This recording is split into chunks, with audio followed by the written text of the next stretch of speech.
You know, sometimes we stumble upon stories that they defy easy categorization. Narratives so rich, so unexpected, they challenge everything you thought you knew about fantasy, sci-fi, even history. Mm-hmm. Today, we're diving into one of those truly unique experiences. Yeah, this one's definitely different. We've taken a deep dive into excerpts from a truly fascinating narrative, The Magic Boy, Part 3, by W.N. Weerathunga. Right. Imagine a world where ancient legends, they aren't just stories, but they actively intersect with advanced alien technology. And profound personal mysteries all colliding to shape this one boy's destiny. It's quite a mix. It really is. So, our sources today are directly from the text itself that lets us explore this vibrant and intricate tale following the journey of a boy named Amal. Okay. Our mission really is to pull out the most compelling threads from this, well, fantastical tapestry. We want to help you, our listener, navigate its surprising twists and maybe grasp the deeper layers of insight packed within. We're looking for those aha moments, the ones that connect the plot to bigger themes. Absolutely. And the story doesn't ease us in, does it? No, not at all. It throws us right into the thick of it. A life-threatening incident, a hospital, and almost immediately these whispers of a truth far stranger than fiction. It's an immediate plunge. Yeah, into the extraordinary. Let's unpack this incredible beginning and see what it tells us. Let's do it. So right from the opening, we find Amal and his friend Charmer in a dark intensive care unit. Yeah, after Amal was attacked by a dangerous crocodile. Pretty intense start. Totally jarring. And immediately we get this hint of something. Well, beyond the ordinary. The doctors are surprised by Charmer's age. Right, because he whispered, without opening his eyes, that he didn't know his birth date. Why? Because there were no calendars. I mean, right there. Yeah, it instantly tells you this isn't your typical hospital drama. The setting might be mundane, but it's already infused with something else. Something miraculous almost. And that sense of the extraordinary just deepens almost immediately with Charmer's actions. He's praised as a hero for trying the rescue. Mm-hmm. But then he immediately claims Amal as his son.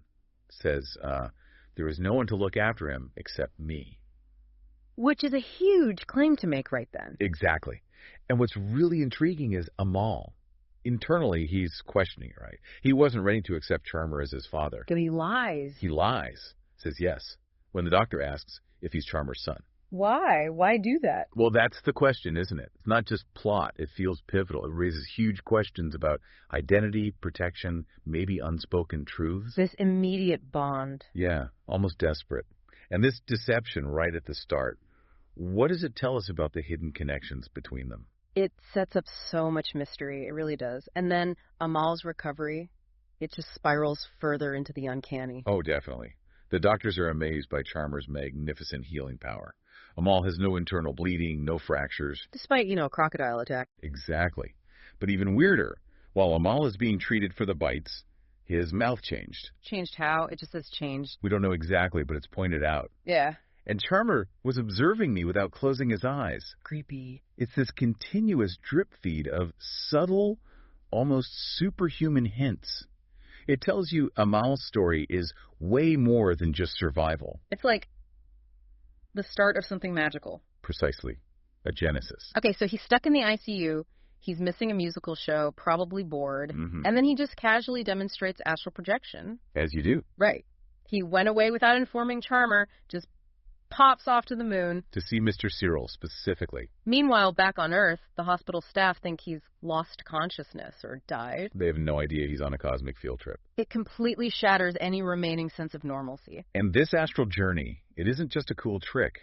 It immediately establishes this vast intergalactic scale for the whole narrative. Right, because on the moon, he finds Mr. Cyril in this huge underground colony. Yeah, teeming with hundreds of aliens and thousands of robots. Doing what? Conducting experiments without talking, just silently working away. And Mr. Cyril himself, he's watching screens showing unfamiliar humans from unknown planets. Wow. Noting their different tribes, their civilizations.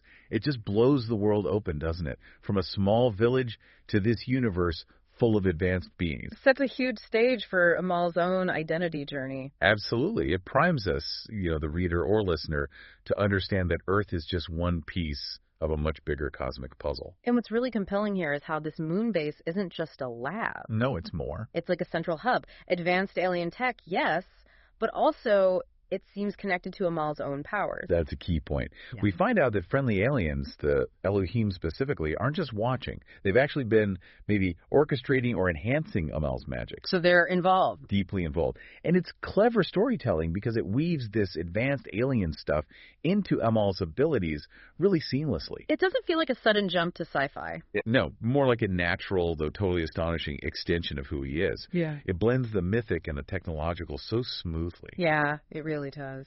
And while he's up there, on the moon, we get this crucial piece of Amal's backstory. It's wrapped in mystery and, frankly, tragedy. Okay. Mr. Cyril meets this beautiful woman, Mala. Doesn't recognize her at first. Right. She reveals this harrowing past. She used to be a trainee teacher back in this country. Okay. And she was kidnapped by small, short men. Who were they? It doesn't explicitly say, but they used gas, knocked her out. Their plan to do a sacrifice as I was a virgin of super blood. Oh, my God. Sacrifice. Yeah. And then she was washed with milk by a pujari for 6 days. A pujari, like a Hindu priest. That's the implication. It highlights this really dark blend of ancient ritual and something sinister behind her abduction. That's horrific. So what happened? Well, this pujari, and later it's strongly implied this might be Charmer. Charmer. Wow, okay. He offers Mala a desperate choice. He'll save her if she marries him and leaves the village forever. And she? She agrees. Explicitly says it was to live for the sake of her child. She thought she could maybe escape later. A heartbreaking decision, under duress, just trying to survive and protect her future child. Exactly. It adds so much emotional weight to the whole mystery of Amal's origins. And this leads us straight into that central puzzle, doesn't it? The massive confusion over who Amal's father actually is. Totally. Because Mala says the pujari took her child, placed him with an unknown family. Okay. And Mr. Cyril, who clearly loved Mala back then, suddenly realizes, wait, I might have another child there. So now he might be the father. It's on the table. And Amal himself, he's constantly asking everyone, Charmer, Mr. Cyril, even Uncle Anthony later on, who's my real father? Is it the pujari? Is it Mr. Cyril? Is it Ukubanda, his foster dad? Exactly. It's this multi-layered identity mystery that just keeps you guessing. Who's telling the truth? What are the hidden connections? It keeps you hooked. So how does it get resolved? Well, Amal, using some modern thinking, decides he needs proof. He wants a DNA analysis. Science to the rescue. Kind of. And the reveal is astounding. Yeah. His true father, Enlil. Enlil. Who's Enlil? A significantly more powerful alien being. Yeah. Even more so than the Elohim we met earlier. Wow. So not Cyril, not the pujari. Nope. And Charmer. The guy who claimed to be his father at the start, he was an illusion. An illusion. Yeah, or maybe a projection, a time traveler on a mission. Okay, my head is spinning a bit. Right. But that's where the story really shines. It blends these ancient mystical ideas, pujaris, sacrifices, with hardcore science like DNA tests to solve this core identity question. It's like the myths weren't just stories. They were encoded histories of alien contact. That's the implication. What a fantastic blend. Old and new, magic and science. Okay, so let's switch gears a bit. Uncle Anthony. Right, Uncle Anthony. Initially, he just seems like an ordinary villager. Yeah, but he gets mixed up with those treasure hunters, right? He does. And faces some real personal tragedy. His paddy field gets burned down. Oh. He's driven to despair, actually tries to jump into a canal. Oh, no. But this is where the narrative brings in another wild concept. Spiritual transference. Rebirth, almost. How so? Initially, the astral body of one of the Elohim enters Anthony's dying body. But Charmer tells Anal, no, command Enkidu to enter him. Enkidu. Who's Enkidu? Okay, get this. Enkidu is described as a genetically designed man using the genes of aliens and the early apes. Genetically designed? Yep, a good warrior and a strong man. Apparently, Enkidu was dormant, maybe imprisoned, inside Amal himself. Inside Amal. That's what it says. So Amal commands Enkidu's essence or spirit or whatever into Uncle Anthony's body. And it saves him. Saves his life and grants him immense strength. It's not just a rescue, it's like a literal rebirth. A fusion. Ancient power revitalizing an ordinary man. And notice the mix again. Genetic engineering meets spiritual possession. It's a really unique take on gaining power. So Uncle Anthony now Enkidu Anthony. Right, he undergoes this complete transformation. Suddenly, he's incredibly strong, physically capable, becomes a good drummer too, interestingly. But crucially, his loyalties shift. He becomes this fierce protector of Amal. A powerful ally against the treasure hunter. Exactly. He's now an active participant in that fight. It really highlights how this ancient power can just lie dormant in ordinary people, waiting for a catalyst. Waiting to fulfill a destiny. Wow. And those treasure hunters. They're the perfect villains for this story. They sound truly ruthless. Oh, they are. There's a minister involved, a boss. The text calls them shameless traitors. Strong words. They exploit the poor, destroy ancient artifacts. Yeah. And they're willing to perform human sacrifice. Again, with the sacrifice, what are they after? Treasures. Specifically mentioned are a colossal golden chain and a golden cart. Ancient, valuable artifacts. And their methods are brutal. Poisoning, kidnapping, arson. They burn down Uncle Anthony's house, even the school's festival houses. It's pure destructive greed. It makes you ask, what drives people to that? Such disregard for life, for history? And how do you even fight that kind of evil? It seems both mundane, like political corruption, but also deeply spiritual in its depravity. That's a heavy question, and it's Amal who figures out their ultimate plan. Yes, using his third eye, which he developed through meditation. His third eye, okay, add that to the list. He foresees the full horror. They plan to sacrifice him at a place called Alien's Mountain. Why? They see him as a threat, a poison fruit who's destined to become a poisonous snake on their way. Because he'll avenge his mother and someone else. Yes, his mother's suffering. And also the death of a drummer named Dingy Banda. Turns out Amal is Dingy Banda's reincarnation. Reincarnation, too. This story has everything. Pretty much. So the stakes are incredibly high. Personal vengeance, cosmic destiny, all converging on that mountain. So what happens? They capture him? They do. Amal and Charmer are captured, prepped for sacrifice. But then the cavalry arrive. The rescue. But what a rescue. It's where all the threads, myth, aliens, human grit just explode together. Who shows up? Mr. Cyril, Mr. Bimal, Uncle Anthony as Enkidu, remember Rohan, the magic teacher, plus a massive alien force. An alien army. You could call it that. The description is spectacular. A gigantic mothercraft. Hundreds of robots dressed as terrorists. Wait, dressed as terrorists? Why? Maybe for confusion, misdirection. The text doesn't elaborate, but it's a striking image. Definitely. What else? Get this. Hundreds of buffaloes, large number of leopards, and many black panthers, led by Enkidu. Whoa, an animal army too. Seems like it. Mr. Cyril rides a giant tusker, an elephant with a destructive weapon. Mr. Bimal has sophisticated arrows, the magic teacher, a missile launcher. A missile launcher. Guarded by robots with AK-70 guns. This is insane. The battle's a whirlwind. Laser beams, sound waves blowing up buildings, elephants blocking roads, red-eyed eagles attacking helicopters. Eagles attacking helicopters. Yep, and even the local villagers join in, with petrol bombs, axes, and swords, capturing the underworld gangs working for the treasure hunters. It's total chaos, a monumental clash. It really shows the cosmic forces stepping in to protect Earth's heritage and Amal's destiny. And speaking of heritage, what about the treasures? The chain and the cart.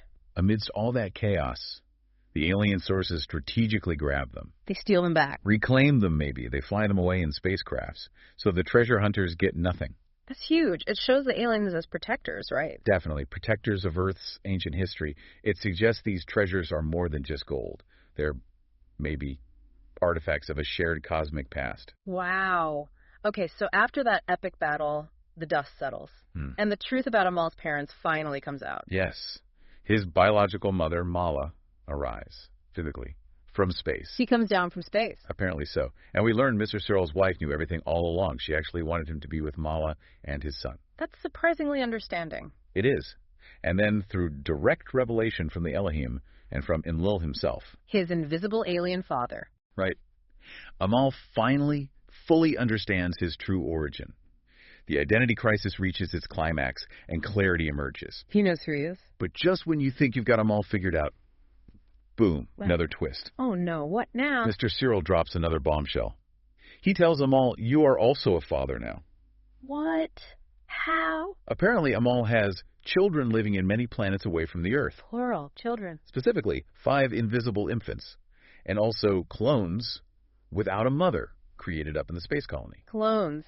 Invisible babies. This is a lot. It expands Amal's identity beyond anything terrestrial. He's not just a magic boy. He's this figure of cosmic significance, a nexus of life across the stars. It completely redefines family in this context. An almost unimaginable destiny. So does he leave Earth then? Go join his star children? You'd think maybe he has the option. Go to space colonies on Mars or Titan.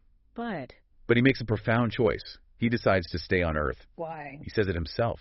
He loves the magic and sorcery here. His connections, his foster father, Mr. Weimel, his teachers, his friends. They matter more. That's powerful. It really makes you ask that question. Does true belonging come from your origins, your DNA, or from the connections you choose, the love you find right where you are? He chooses Earth, chooses where his home feels like it is. Exactly. It's a statement about where home truly lies. So how does it end for him? His journey concludes with him fully embracing everything he is, his powers, his unique dual heritage. His mother, Mala, is there now, visibly. Yes, she's visible and present. His father, Enlil, remains invisible, but he's a constant guiding presence, whispering advice. Always with him. And Amal himself starts experimenting more, with invisibility specifically, a skill none of the bad guys, terrorists, police could counter. So he really becomes the magic boy. He solidifies that role, a blend of human and alien, visible and unseen, connected to Earth, connected to the stars, master of his mixed heritage. What an absolutely incredible mind-bending journey we've just traced. Right. From a crocodile attack in a hospital, which seems almost normal now, to astral projection, moon bases, alien colonies, ancient conspiracies mixed with modern greed, and that massive intergalactic battle for Earth's heritage. Yeah. We've watched this boy grapple with a seriously complex identity crisis, find family in the most unexpected ways, and ultimately embrace this destiny that weaves together magic, myth, and super advanced science. This deep dive into the magic boy, it really does challenge our usual ideas about reality, doesn't it? It does. It's such a rich tapestry. It shows brilliantly how mythology, powerful alien intervention, and these deeply personal destinies can all converge into something completely unique. Yeah. We've seen how one person, Amal, becomes this focal point, this nexus for cosmic powers and ancient struggles. Yeah. It really forces you to consider the hidden layers of our own world. Makes you think about the stories we tell ourselves and what might be possible beyond them. Exactly. So if ancient legends can be actual histories, if powerful beings can inhabit human bodies, I mean, what other hidden forces might be at play around us? Just waiting, maybe. Yeah, just waiting for a magic boy, or maybe just a curious mind like yours listening right now to discover them. And perhaps what untold powers blending that magic of myth with the science of the unknown might lie dormant inside each of us. It certainly makes you wonder, doesn't it? What other secrets might be lurking just beneath the surface of the everyday? Keep those questions in mind. Keep that curiosity burning. Definitely. And join us next time for another deep dive.